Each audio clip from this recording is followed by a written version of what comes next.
Broughton Hospital has a dark history, but the Eller twins' deaths may be its most chilling mystery. Broughton, originally known as the Western North Carolina Insane Asylum, opened in 1883 in Morganton.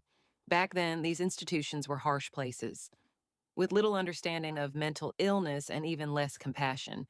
It's no surprise Broughton is now considered one of the most haunted places in North Carolina, and the deaths of the Eller twins remain one of its darkest mysteries. In 1962, twin sisters Betty Jo and Bobby Jean Eller were patients at Broughton.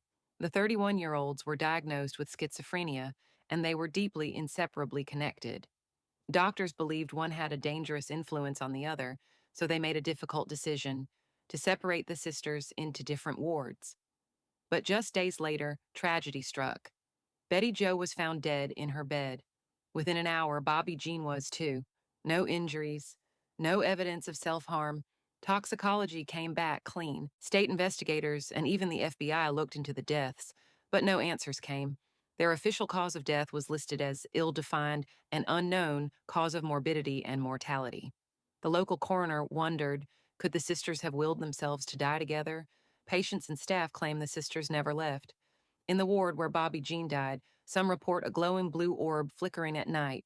One patient said she was pushed from her bed by invisible hands. Another felt her ankle grabbed and snapped. In the ward where Betty Jo passed, nurses described a constant feeling of being watched, even when no one was there.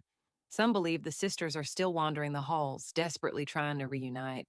Broughton Hospital should have been a place of healing, but the deaths of Betty Jo and Bobby Jean Eller and so many others left behind a chilling legacy of sorrow, silence, and stories that still haunt its halls today.